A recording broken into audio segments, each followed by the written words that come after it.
Shubho Sandhya friends, hoping I am audible and visible.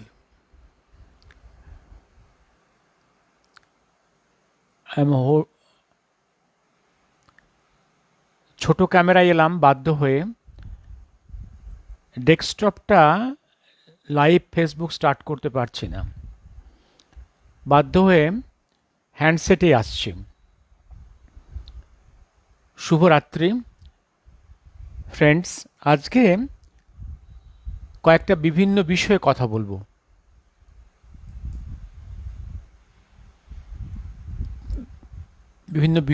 বলবো। প্রথমেই বলে রাখি, আজকে আমি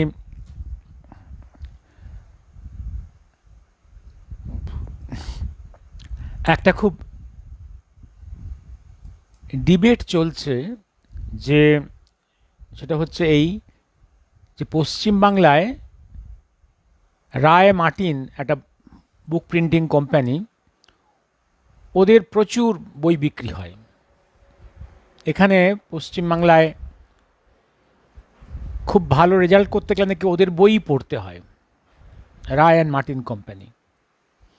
তো তাদের ইতিহাস তারা যা লিখে রেখেছে, সেখানে পরিষ্কার লেখা আছে যে গত শতাব্দীর প্রথমে কিছু হিন্দুত্ববাদী সংগঠন, আরএসএস, হিন্দু মহাসভা, মদন মোহন মালব্য, এরা সাভারকার, এরাই প্রথম কমিউনাল পলিটিক্স শুরু করেছিল, এবং সেই জন্যই ভারতবর্ষ বিভক্ত হয়েছে। তার একটা ছোট উত্তর বহু আগে দিয়েছি, আবার দিয়ে রাখি ছোট উত্তর। আরএসএস বা হিন্দু মহাসভা তৈরি হয়েছিল কবে, আর মুসলিম লীগ কবে তৈরি হয়েছিল? কোনটা কজ অফ অ্যাকশন আর কোনটা ইফেক্ট? কোনটা আগে হয়? কজ অফ অ্যাকশন তো আগে হয়, কজ অফ অ্যাকশন, রিয়াকশন তো পরে হয়। হিন্দু মহাসভা কবে তৈরি হয়েছিল? 1915। আরএসএস কবে তৈরি হয়েছিল? 1925। মুসলিম লীগ কবে তৈরি হয়েছিল? 1906। তাহলে কার ইফেক্টটা কোথায় পড়লো? কমিউনাল পলিটিক্সটা কারা শুরু করলো? আর মুসলিম লীগ তৈরি 1906 যখন তৈরি হয়েছিল, আমি আগে আলোচনা করেছি কোন প্রেক্ষাপটে, বলেছি যখন ব্রিটিশ পার্টিশন অফ বেঙ্গলটাকে কন্টিনিউ করতে পারলো না, তাদের পার্টিশন প্ল্যানটাকে এক্সিকিউট ভালোভাবে করতে পারলো না, দেখছে বাধা আসছে, এবং তাই একটা ডিভিসিভ পলিটিক্স তৈরি করার জন্যে, political use of Islamic fundamentalism এটা করার জন্য একটা মুসলিম লীগ তৈরি করলো। ঢাকার শাহবাগে 1906 একটা মিটিংয়ের মধ্যে একটা মুসলিম লীগ তৈরি হইল, ভারতবর্ষের বিভিন্ন মুসলিম লিডারদের নিয়ে। তার ফান্ডিং কে করেছিল? ঢাকার নবাব এবং সেই সময় ব্রিটিশ বেঙ্গলের ব্রিটিশ গভর্নর, তার ফান্ডিং, ব্রিটিশ গভর্নরের ফান্ডিং। তাহলে কমিউনাল পলিটিক্স কারা শুরু করেছিল? এটা হলো একটা অ্যাঙ্গেল। আরেকটা অ্যাঙ্গেল হচ্ছে আপনারা যদি আবুল কালাম আজাদের সেই বিখ্যাত বইটা পড়েন, ইন্ডিয়া উইন্স ফ্রিডম, এখানে একদম প্রথমে ইন্ট্রোডাকশনে দেখবেন এই যে ভারতের ইন্ডিপেন্ডেন্স মুভমেন্টে মুসলিমরা জয়েন করেনি, সেখানে কারণ বিশ্লেষণ করেছেন। তার কারণ ব্রিটিশের কাছে মুসলমানরা ছিল ফার্স্ট ওয়াইফ, হিন্দুরা সেকেন্ড ওয়াইফ, একদম সুরানি। সেখানে ব্রিটিশের সঙ্গে একটা আন্ডারস্ট্যান্ডিংয়ে হয়েছিল মুসলমানদের, এবং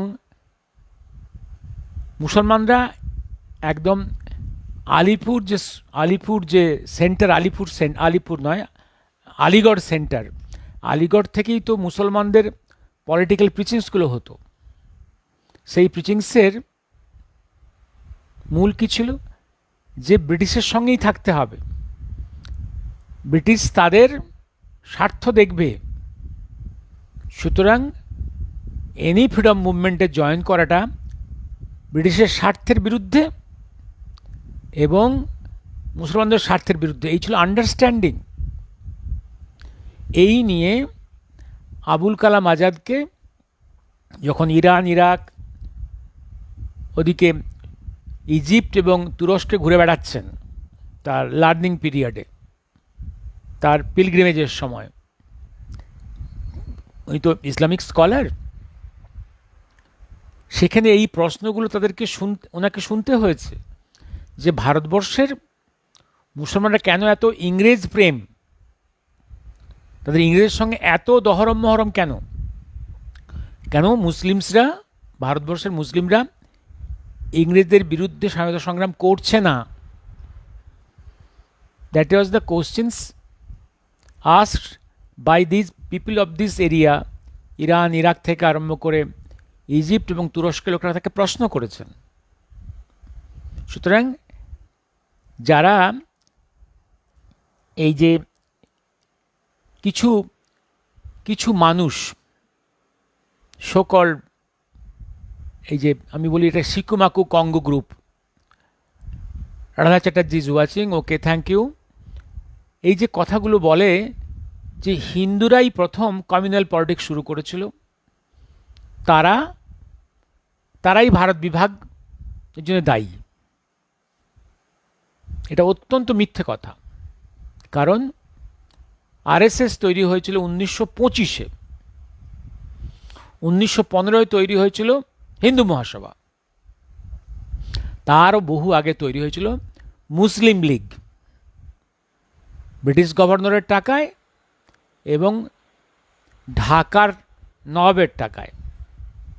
পরিবেশটা কী ছিল? যখন ব্রিটিশ দেখল পার্টিশন অফ বেঙ্গলকে তারা তাদের যে পরিকল্পনাকে সফলভাবে এগোতে পারছে না, ইন্ডিয়াতে ব্রিটিশের রুলকে কন্টিনিউ করতে গেলে একটা ডিভিসিভ পলিটিক্স আনতে হবে।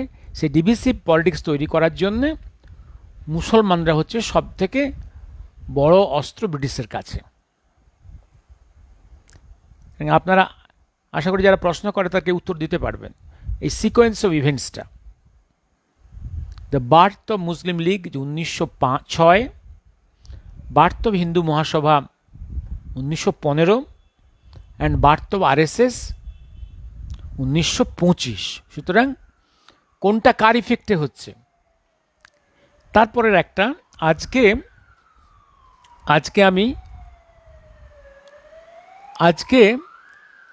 আমি একটা ডকুমেন্ট আজকে হাতের কাছে এসে গেল। আমি ডকুমেন্টটা এটা দিয়েছি আজকে ফেসবুকে। এই ডকুমেন্টটা হচ্ছে জাস্টিস মুখার্জি কমিশনের কাছে এসেছিল, তার সার্টিফাইড কপি। এই দাগগুলো দিয়ে ফেলতে, কারণ ওটা আমার আর্গুমেন্টের সঙ্গে এই দাগগুলো দিয়ে ফেলেছিলাম। This document came from the Princeton university marts library, USA. এই মার্টস লাইব্রেরিতে লুই ফিশারের তার পার্সোনাল যে আর্কাইভাল ডকুমেন্টসগুলো ওয়াজ ডোনেটেড। এখানে আমরা গন্ধ পেয়েছিলাম যে লুই ফিশারকে লেখা যে নেহরুর মোহনদাস করমচাঁদ গান্ধীর কারেসপন্ডেন্সগুলো আছে। বহু আগে 9-এর দশকে সমরদার মানে অর্থাৎ প্রফেসর সমর গুহের বন্ধু প্রফেসর ভট্টাচার্য, যিনি প্রিন্সটন ইউনিভার্সিটিতে কেমিস্ট্রির অধ্যাপক ছিলেন, উনি মোহনদাসের লেখা চিঠি এবং আরও কিছু পেপার্স টু লুই ফিশার উনি দেখে ফেলেছিলেন when it remain in a classified condition. তার কপি আমরা পেয়ে গেছিলাম, কিন্তু ডিক্লাসিফাইড হওয়ার সঙ্গে সঙ্গে আমাদের প্রয়োজন ছিল এর সার্টিফাইড কপি পাওয়া। We tried that was our success. এবার সার্টিফাইড কপিগুলো এলো through this is the forwarding letter. ওই যে ওইখানে মোহনদাস করমচাঁদ গান্ধীর একটা চিঠি ছিল, ডিরেক্টলি ওনার হাতের লেখা, ওনার হাতের লেখা, ডিরেক্টলি হাতের লেখা। হ্যাঁ, এটা কোন সময়? এটা হচ্ছে জুলাই 1946। এটা হচ্ছে গান্ধী নিজের লেখা চিঠি to Louis Fischer. Louis Fischer practically an ambassador, very, যার হোয়াইট হাউসে খুব easy entry, very influential journalist এবং গান্ধীর শিষ্য। তার কিছুদিন আগে গান্ধীর আশ্রমে থেকে শিষ্যত্ব গ্রহণ করে গেছেন। অ্যাকচুয়ালি হোয়াইট হাউসের সঙ্গে গোপন সম্পর্কের লুই ফিশার হচ্ছে মিডিয়া। আর তার সঙ্গে একটা চিঠি ছিল, 7 পাতার চিঠি, খুরশেদ নৌরোজি, দাদাভাই নৌরোজির নাতনি, যিনি ছিলেন মোহনদাসের প্রাইভেট সেক্রেটারি, তার লেখা 7 পাতার চিঠি, যেখানে ইন্ডিয়ার কি কন্ডিশনস, আইএনের কি ইনফ্লুয়েন্স হয়েছে এখানে, নেতাজির কি প্রভাব এখানে, এবং আরও কি লেখা ছিল, সুভাষ বোস ফিরে এলে, যদি রাশিয়ার সাহায্যে ফিরে আসে, তাহলে কি গান্ধী কি কংগ্রেস কারো কথা দেশবাসী আর শুনবে না। ক্লিয়ার? এটা জুলাই 1946-এর চিঠি হলো, জুলাই, অর্থাৎ সোকল প্লেনকাসের কত পরে। তার সঙ্গে আর একটা ডকুমেন্ট এসেছিল। এই লুই ফিশার এই চিঠিটা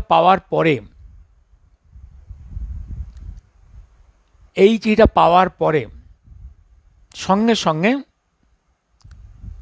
নভেম্বরে চলে গেছিলেন, কয়েক মাস পরে চলে গেছিলেন মস্কোতে, চলে গেছিলেন মস্কোতে গিয়ে কি উদ্দেশ্যে সেটা এই নোটে আছে। কেন গেছিলেন, এই নোটটাও ডিক্লাসিফাইড। কি উদ্দেশ্যে গেছিলেন এই নোটে একটা আছে, তার ইটালিয়ান অ্যাম্বাসেডার পিত্রো কৈরনি, তার সঙ্গে মোলাকাত করে সুভাষ বোসের সম্বন্ধে খোঁজ খবর নেওয়ার যে মেটেরিয়ালটা পেয়েছে সেটার নোট করে দিয়েছেন। হোয়ার অ্যাবাউটস অফ সুভাষচন্দ্র বোস হলো, আরও সুভাষচন্দ্রের ইন্ডিয়া থেকে চলে যাওয়ার ব্যাপারে আরও কিছু তথ্য, এবং সকল প্লেনকাসের পরের আরও কিছু তথ্য, এগুলো সব এই ডকুমেন্টসে আছে। এই ডকুমেন্টসগুলো আমি আমার আর্গুমেন্টে ইউজ করেছিলাম, প্লাস আমার 3rd ভলিউম বিতর্ক তথ্যতে আছে, এরকম দেওয়া আছে এগুলো। অর্থাৎ লুই ফিশার গান্ধীর চিঠি পেয়ে দৌড়ে গেছেন মস্কোতে নভেম্বরে, এই পিত্রো কৈরনির সঙ্গে মেলাকাত করতে গেছে, ইটালিয়ান অ্যাম্বাসেডার। উনি শুধু political, he was not a political appointee, মনে রাখবেন, he was a career diplomat. Some ambassadors are political appointed and some are career diplomat. He is a career diplomat. This Pitroi Koironi 3-এর দশকে was in Calcutta, Italian embassy, to have contacts with Subhash Chandra Bose. আবার যখন সুভাষচন্দ্র চলে যাচ্ছেন through Kabul in towards the Europe, এই সময় এই Quaroni বসে আছেন ইটালিয়ান এম্বাসি ইন কাবুলে। অ্যান্ড দিস বেসি কৈরনি দেখতে পাচ্ছি আমরা 1946-এ as Italian ambassador in Moscow. ডটসগুলো বুঝতে পাচ্ছেন? এই ডটসগুলো বুঝতে পাচ্ছেন? এবং আমরা বহুবার আলোচনা করেছি, এই সময় Subhas Chandra in Moscow, in USSR, in a secret place much away from Moscow. ঠিক আছে, এবার তারপরে সাবজেক্টে আসছি। কতক্ষণ হয়ে গেল? মিনিট 15 হয়ে গেছে বোধ হয়। হ্যাঁ, এবার তারপরে একটা সাবজেক্টে আসছি। এবার আসছি আমি আজকের কয়েকটা নিউজ পেপার হেডলাইন্সের দিকে। হ্যাঁ,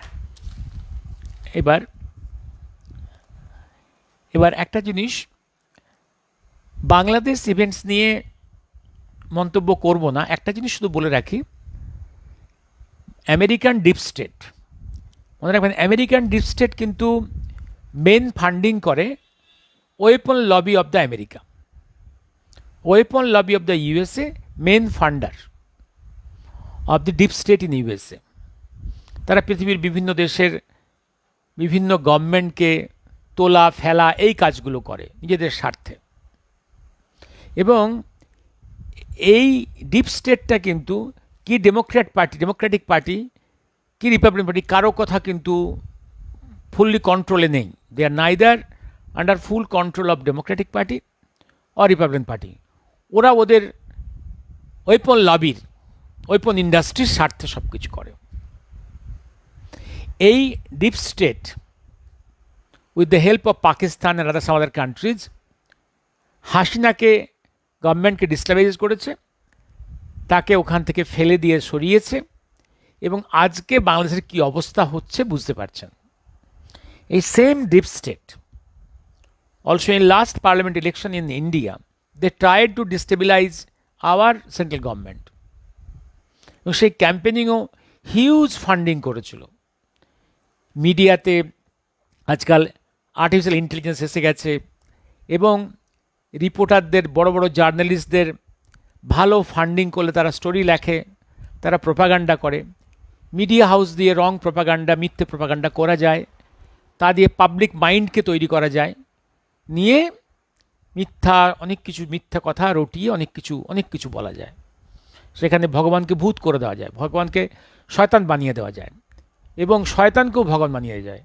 এই ফান্ডিংগুলো ডিপ স্টেট ইন্ডিয়াতেও করেছিল, এখনও করে চলেছে। মনে রাখবেন, এই যে সকল পাঞ্জাবের হরিয়ানাতে কিষাণ আন্দোলন, ফান্ডিং বাই ডিপ স্টেট একদম। এই যে এসআইআরের বিরুদ্ধে এই যে আন্দোলন, এই যে সিএ এর বিরুদ্ধে আন্দোলন ভারতবর্ষে, এনআরসির বিরুদ্ধে আন্দোলন, এই ফান্ডিংগুলো হচ্ছে by the enemy countries including deep state of USA. কারণ এইটা করতে পারলে, এই গভর্নমেন্টটাকে, এই বিজেপিকে ফেলে দিতে পারলে, তাহলে লুটে বুটে খাই সবাই মিলে, আবার ইউপিএর মতো একটা অদ্ভুত ইন্ডিজোট চলে আসবে, সবাই মিলে চুরি করে খাওয়া যাবে। তাতে এই deep state of USA, Pakistan, এদের সবার সুবিধে, এটা মনে রাখতে হবে। এবার ওদিকে ট্রাম্প ইউএসএতে হোয়াইট হাউসে ক্ষমতায় এসে তার সেই যে স্লোগানটা কি, make America great again, MAGA, make America great again. এইটা করতে গিয়ে মনে রাখবেন, আমাদের সায়েন্সের একটা কথা আছে, সায়েন্সের যুগে যুগে বিভিন্ন থিওরি এসছে, মনে রাখতে হবে। এই থিওরিজগুলো কিন্তু ফুল প্রুফ নয়। ইচ থিওরির একটা অ্যাপ্লিকেশন, একটা লিমিট আছে। এভরি থিওরির ট্রুথের তার অ্যাপ্লিকেশন একটা লিমিট আছে। সে লিমিটের বাইরে কিন্তু if it is use randomly, that will give you a fatal result. যে কোনো স্লোগান, যে কোনো ডক্ট্রিন, এই যে মেক আমেরিকা গ্রেট এগেন, তার যে ডক্ট্রিন, এই ডক্ট্রিনটা তিনি এত প্যাশনেটলি ইউজ করতে যাচ্ছেন, উনি সেন্স হারিয়ে ফেলেছেন, সেন্স অফ লিমিট, পরিমিতিবোধটা হারিয়ে ফেলেছেন। এইটা করতে গেলেও যে একটা ব্যালেন্স করতে হবে, যে ওয়ার্ল্ডের বিভিন্ন পাওয়ার্স আছে, বিভিন্ন কান্ট্রি আছে, you have to come to some balance, ইকুয়েশনসে আসতে হবে। এই অনুভূতি, এই পরিমিতিবোধ, এই ডিপ্লোম্যাটিক মাইন্ডটা ওনার ডিসরাপ্ট করে গেছে, ব্যালেন্স চলে গেছে, উইজডমটা দেখাচ্ছেন না। He is not using the wisdom. Practically হতে পারে তার উইজডম নেই, he just a baniya, he is a businessman turn politician, lacking wisdom, lacking the knowledge of diplomacy, maturity সেটা নেই। তাই আজকে America has enter into an era of isolation. এ নিয়ে প্রচুর আর্টিকেলস লেখা হয়েছে গত এক মাসে বিভিন্ন ইংরেজি মিডিয়াতে। USA has enter into an era of isolation. America এখন একঘরে হয়ে যাচ্ছে, একঘরে হয়ে যাচ্ছে। এই একঘরে, এই যে আমেরিকা দাদাগিরি করতে গিয়ে যে সর্বনাশটা হচ্ছে, কোন সর্বনাশটা হচ্ছে? আমেরিকান দাদাগিরি করতে গিয়ে বড় বড় শক্তিগুলো দূরে সরে যাচ্ছে, ছোট ছোট শক্তিগুলো দূরে সরে যাবে। এবং প্রথম বিডেনের সময় বিডেন পাকামি করতে গেছিল, বিডেন চায়নার উপরে, রাশিয়ার উপরে খবরদারি করতে গেছিল। সেটা করতে গিয়ে কী হয়েছিল? চীন এবং রাশিয়ার মধ্যে বন্ধুত্বের ব্রিজটা তৈরি হয়ে গেছিল। আবার এখন এই ট্রাম্প এসে সবার উপর দাদাগিরি করছে, রাশিয়া, চায়না, ইন্ডিয়া। এবার কি হলো? চায়না, ইন্ডিয়া, রাশিয়া কাছাকাছি এসে গেল। ইভিন ফার ইস্ট এশিয়াতে, প্যাসিফিক রিজিয়নের কান্ট্রিগুলো আস্তে আস্তে কিন্তু চলে আসবে এই বলয়ের মধ্যে। RIC Russia, India, China, RIC এই বলয়ে চলে আসবে। অর্থাৎ এই বলয়ে চলে এলে এর শক্তি বৃদ্ধি হবে। আমেরিকা ভাবছে 100%, 50% কি 200% ট্যারিফ দিয়ে সে বিশ্ব বাণিজ্যের কন্ট্রোল রাখবে এবং ওয়ার্ল্ড ট্রেডে তার যে ডলারের ডোমিনেন্সটা সে বাঁচিয়ে রাখবে। এটা সে ভুল করছে, কারণ ওয়ার্ল্ড সে মনে করছে ইউনিপোলার, তা কিন্তু নয়। এখন ওয়ার্ল্ড আবার multipolar. It was bipolar during the second great war, after perestroika for a period it became for a short period unipolar, American pole. Again the world is multipolar, multiple big powers are emerging, growing. আজকে চীনকে dictate করা যাবে না, ইন্ডিয়াকে dictate করা যাবে না, এটা মনে রাখতে হবে। ইভিন ইসলামিক কিছু কান্ট্রি আমেরিকার কথা শুনবে না, এই অনুভূতিটা আমেরিকার চলে গেছে। অর্থাৎ এবং সে এর জন্যে ওয়ার্ল্ড ট্রেডে ডুববে। তা যতই মাইট থাক না কেন, once the countries isolated diplomatic, আজকের পৃথিবীতে যুদ্ধ দিয়ে সব কিছু হয় না। আজকের পৃথিবীতে যুদ্ধই শেষ কথা নয়। যুদ্ধ আজকে পৃথিবীতে শুরু করা যায়, কিন্তু যুদ্ধ শেষ করা, যে যুদ্ধ শুরু করে তার হাতে নেই, মনে রাখতে হবে। সুতরাং আমি কালকেই আলোচনা করেছি, কাল না পরশু আলোচনা করেছিলাম যে আমরা অপারেশন সিন্দুরটা শর্ট শার্প অপারেশন করেছি, আমরা উইথহোল্ড করেছি, মেবি টেম্পোরারি, আমরা প্রয়োজনে আবার করব। আমরা এটা খুব ওয়াইজ ডিসিশন নিয়েছি, ওয়াইজ ডিসিশন, কারণ যুদ্ধ কিভাবে কোন দিকে যাচ্ছে এটা আমরা আরব ইসরায়েল যুদ্ধ দেখেছি। ইভিন এখন গাজা বিরুদ্ধে ইসরায়েলের, আমরা সবাই ভেবেছিলাম this war will be of just few days, but it has crossed 2 years. Israel এবং Ukraine Russia war, we thought it will be just few weeks. It has crossed 2 years. সুতরাং যুদ্ধে ডিক্লেয়ার করার আগে, যুদ্ধে যাওয়ার আগে অনেক কিছু ভাবতে হবে। সুতরাং উই হ্যাভ টু, আমাদের দুটো স্ট্রং আর্মস থাকবে, একটা হচ্ছে আর্মি, একটা হচ্ছে very strong diplomacy, and also your strong economy. এবং দেখছিলাম কিছু কিছু কাগজ আর মিডিয়াতে যে 14 বছর আগে থেকেই মোদি কিন্তু একসময় যে আমেরিকার সঙ্গে দ্বন্দ্ব শুরু হবেই উনি জানতেন বলেই তার সলিড ইকোনমিক ফাউন্ডেশন তৈরি করেছেন, সলিড গ্লোবাল ডিপ্লোম্যাসিকে ফাউন্ডেশন দিয়েছেন। এবং এই মুহূর্তে আমাদের ডিপ্লোম্যাটসরা, আমাদের যে army of diplomats, including our foreign affairs and আমাদের national adviser, brilliant combination, brilliant combination. সুতরাং আমাদের ভয় পাওয়ার কিছু নেই। আমেরিকার এই ধমকি এটা কদিন চলবে? আমেরিকাকে ইন্ডিয়ার সঙ্গে আবার কম্প্রোমাইজে আসতে হবে, হবে, কিছু করার নেই। অ্যান্ড একটা বেনিফিট আমরা পেয়ে গেছি, চীন এই সিচুয়েশনে ইন্ডিয়ার সঙ্গে বন্ধুত্বের হাত বাড়িয়ে দিচ্ছে। This is welcome, this is welcome. এবার আসছি আমি আরেকটা জায়গাতে,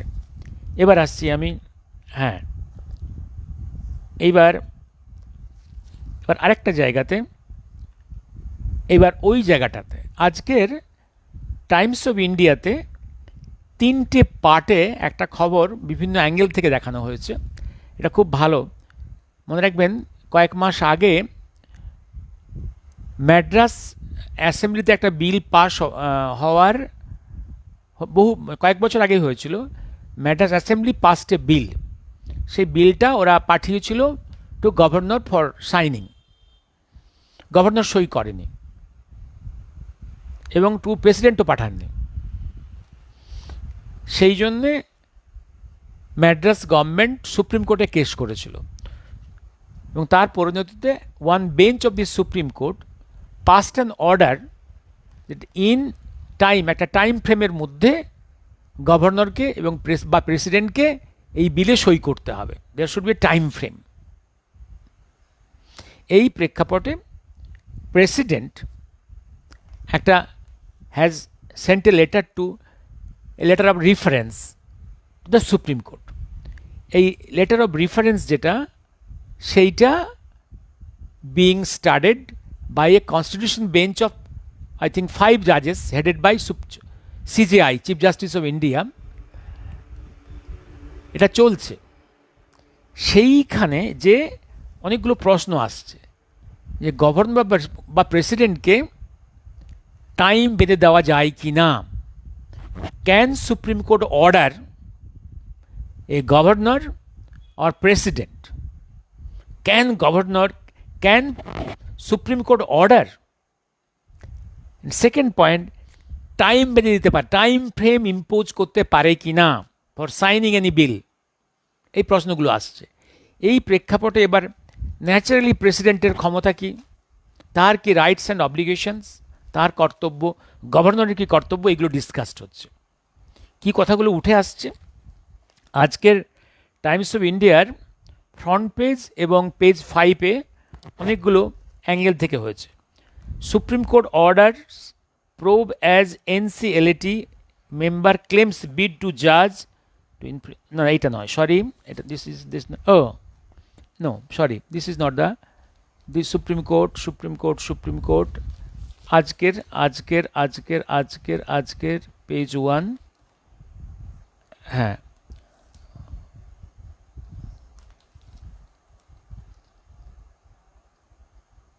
এইটা, হ্যাঁ, last word on state bills, sorry, ঠিকই আছে, last word on state bills rest with the governor or president. Maharashtra government আজকে প্লিড করেছে ইন সুপ্রিম কোর্ট। কি বলেছে সেখানে? হ্যাঁ, ব্যারিস্টার সালভে আজকে ফর মহারাষ্ট্র গভর্নমেন্ট আজকে প্লিড করেছে। উনি কি বলেছেন? নাম্বার 1, কনস্টিটিউশনে কোথাও কোনো প্রভিশন নেই এমন যে supreme Court can order governor or president, number 1। Number 2, কোথাও টাইম ফ্রেম বেঁধে দেওয়ার কোনো প্রভিশন নেই।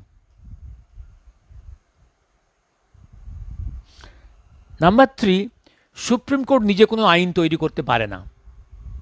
আইন তৈরি করবে এগেন পার্লামেন্টের ক্ষমতা আছে। সুপ্রিম কোর্টের আইন তৈরি করার ক্ষমতা নেই। সুপ্রিম কোর্টের ক্ষমতা আছে কনস্টিটিউশনাল বেঞ্চ, সুপ্রিম কোর্ট বা হাইকোর্টের interpretation of laws already framed by the parliament. Governor is the agent of the centre in a state. He is answerable to the central government. And গভর্নরকে assembly বাঁধতে পারে না। Governor এরকম কোথাও কোনো provision নেই যে governor will be always bound by advices of the state cabinet. On the contrary, president is bound by the advices of the central cabinet. এই প্রভিশনটা ইন রাইটিং আছে, এটা সালভের কথা। কিন্তু গভর্নরের ক্ষেত্রে he is not bound by the decisions of the state cabinet. সেখানেও কোনো টাইম ফ্রেম কোথাও লেখা নেই যে সইটা এই সময়ের মধ্যে করতে হবে। প্রেসিডেন্টের ক্ষেত্রেও তাই। এই হচ্ছে argument.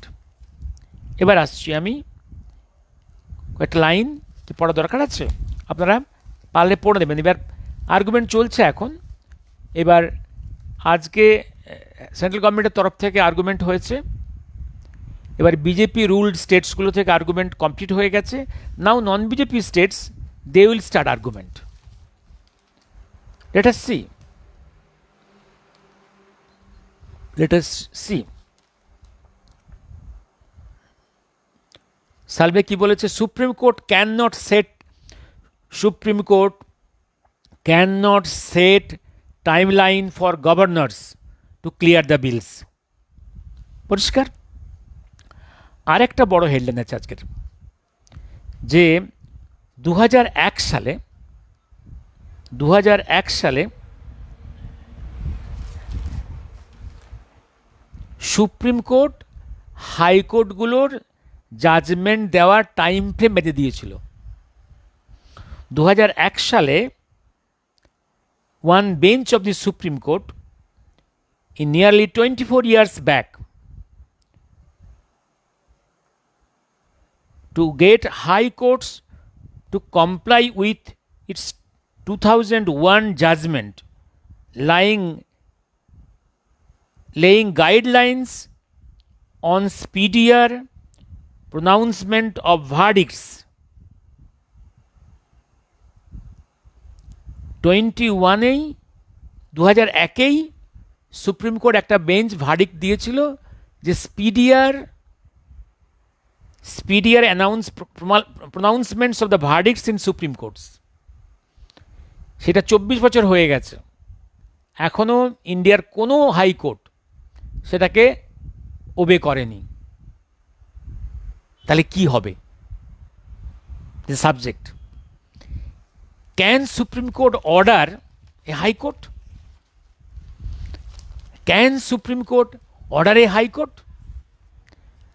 As per prevailing analysis and law, Supreme Court cannot order a High Court. Supreme Court can advise a High Court. Supreme Court judge cannot order a High Court judge, because both these two courts, High Courts and Supreme Court, both are constitutional courts, higher judiciary। এখানে সুপ্রিম কোর্টের তরফ থেকে order দেওয়ার কোনো scope নেই, only scope of giving suggestions and advice. Clear? আর পারলে এগুলো পড়ে নেবেন। এবার আসছি আমি আজকে আরও কি আছে একটু। হ্যাঁ, আরেকটা ভালো খবর যেটা আছে, মোদিকে ট্রাম্প ইউনিল্যাটারালি কয়েকবারই ফোন করেছেন, কয়েকবারই। মোদিজি ফোন ধরেননি।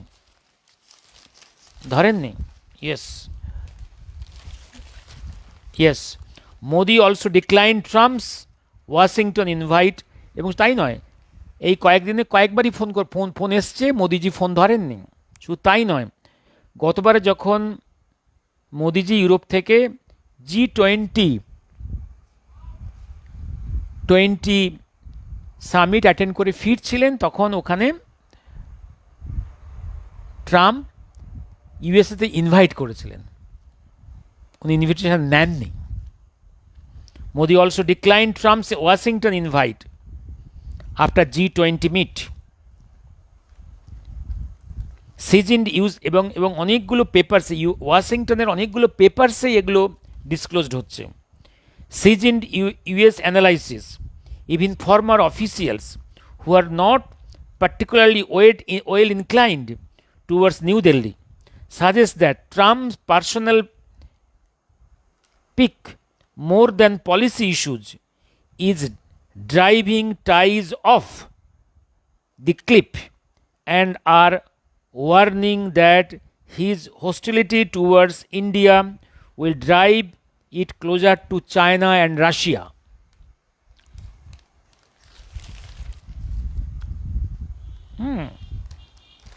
আচ্ছা, এবার আমি আসছি আরেকটা জায়গাতে।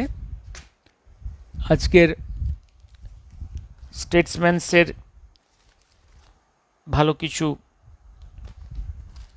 নেই। এবার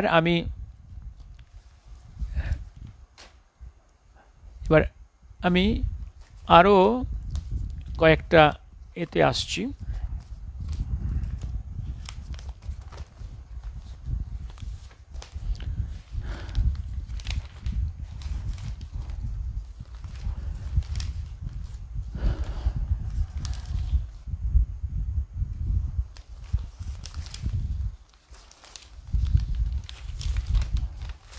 সরি, আমার ভুল হয়েছে, আমি দাগগুলো দিয়ে রাখিনি অন্য কাগজগুলোতে।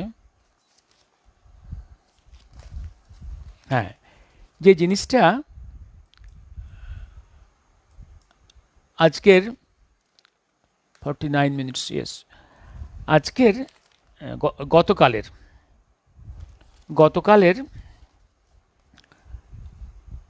গতকালের যুগসংখ্য সম্পাদকীয় পেজে খুব ভালো একটা আর্টিকেল আছে।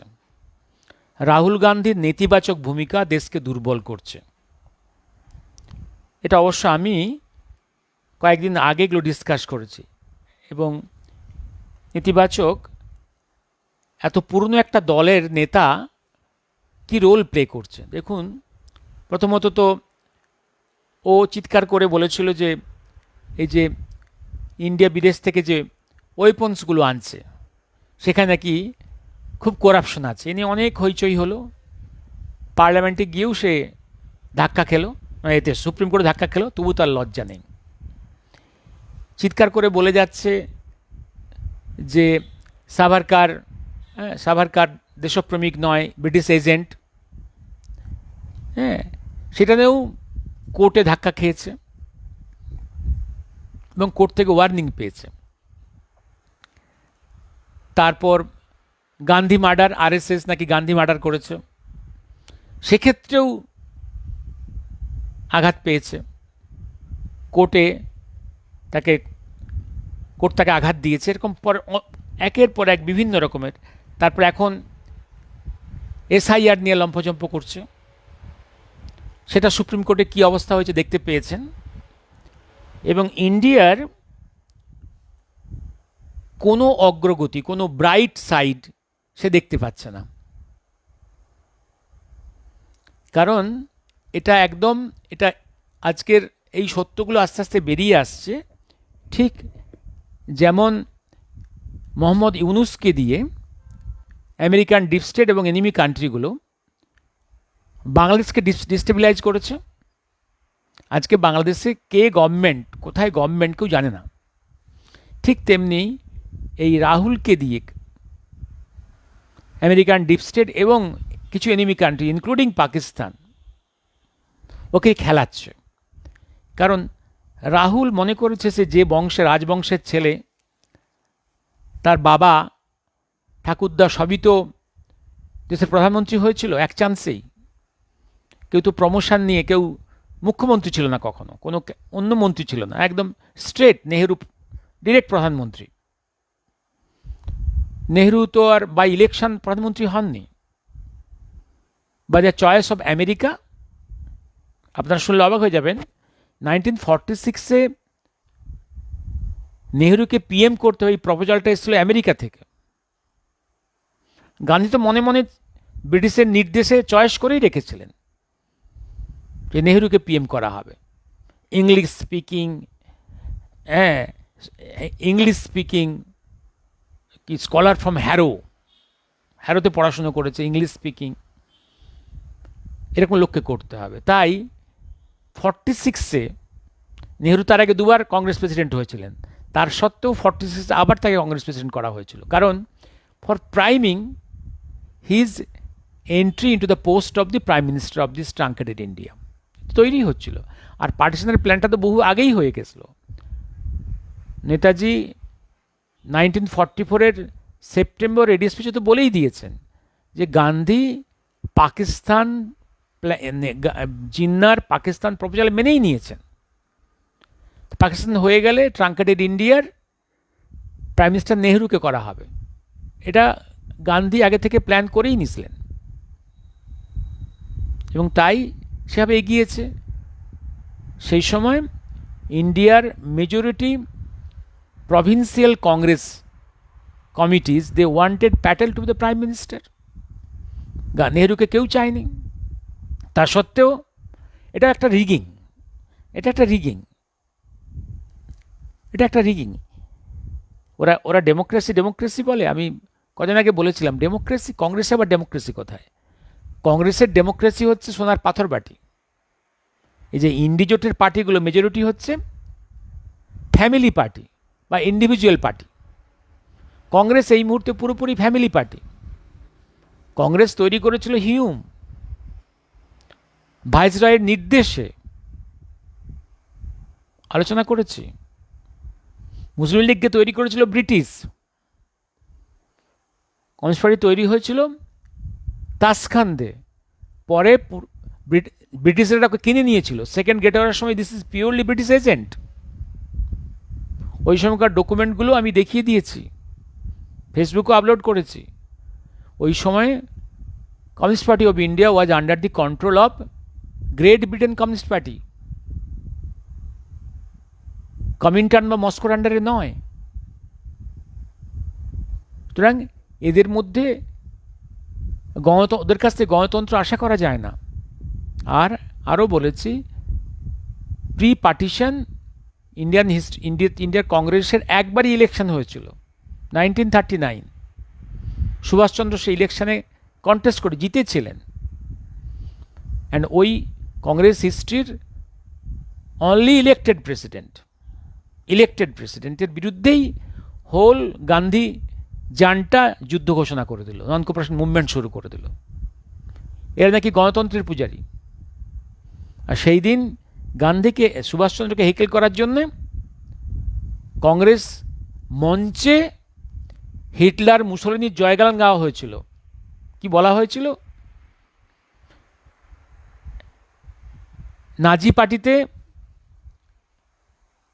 নাজি পার্টিতে হিটলারের যে স্থান, আর ওদিকে ইটালির ফ্যাসিস্ট পার্টিতে মুসোলিনির যা স্থান, কংগ্রেসে গান্ধীর সেই স্থান। সেদিন কবিগুরু খুব দুঃখের সঙ্গে লিখেছিলেন যে আজকে কংগ্রেসের মঞ্চে, যেখানে গণতন্ত্র দেশপ্রেমের কথা বলার কথা, সেখানে ফ্যাসিবাদের সাপের গরল, সেখানে ফ্যাসিবাদের সাপ ফোঁস করে উঠল। আর আফটার পার্টিশন 1951-এ আর একবার কংগ্রেসের ইলেকশন হয়েছিল।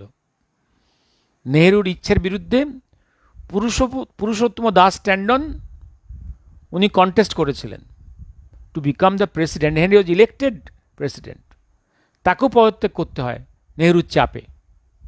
এই পুরুষোত্তম দাস ট্যান্ডন অত্যন্ত নেতাজি ভক্ত মানুষ, নেতাজি থেকে বয়স বোধহয় একটু বড়, এবং he fought for the INA soldiers release, INA মুভমেন্টে জয়েন করেছিলেন। হ্যাঁ, এই এবং সেই Das Tandon was compel to resign. সুতরাং আজকে কংগ্রেস তো একটা ফ্যামিলি পার্টি। এই ফ্যামিলি পার্টির কাছ থেকে ভারতবর্ষের কিচ্ছু পাওয়ার নেই।